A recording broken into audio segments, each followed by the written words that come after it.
আজকে দুপুরে খাবারে সেজলকে দিয়েছি শিং মাছ দিয়ে ফুলকপির ঝোল, ভুনা ডাল আর ভাত। আজকের খাবারটা ওর জন্য আমি আলাদা রান্না করেছি। সবসময় রান্না করি ব্যাপারটা এরকম না। যেদিন আমাদের বাসায় ছোটো মাছ, কাঁটাযুক্ত মাছ এবং মশলাদার খাবার থাকে সেদিন আমি ওর খাবারটা আলাদা রান্না করি।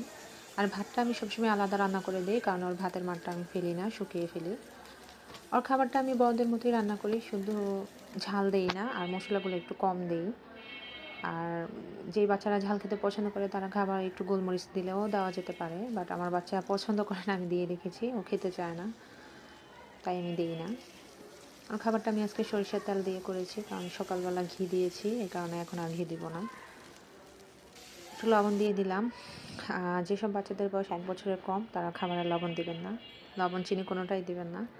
আমার বাচ্চা 1 বছর হওয়ার পর ওর খাবারে আমি লবণ অ্যাড করেছি এবং চিনি দেই। চিনি এখনও দেই না আমি ওকে, ও চিনি চিনে না।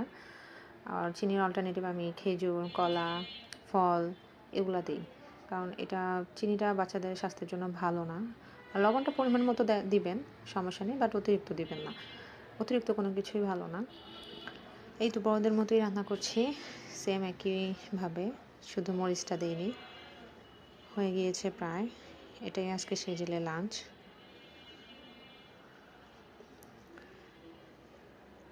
শিং মাছে প্রচুর আয়রন রয়েছে, যেসব বাচ্চাদের রক্তশূন্যতা রয়েছে তাদের শিং মাছ খাওয়াবেন, এটা শরীরের জন্য খুবই ভালো।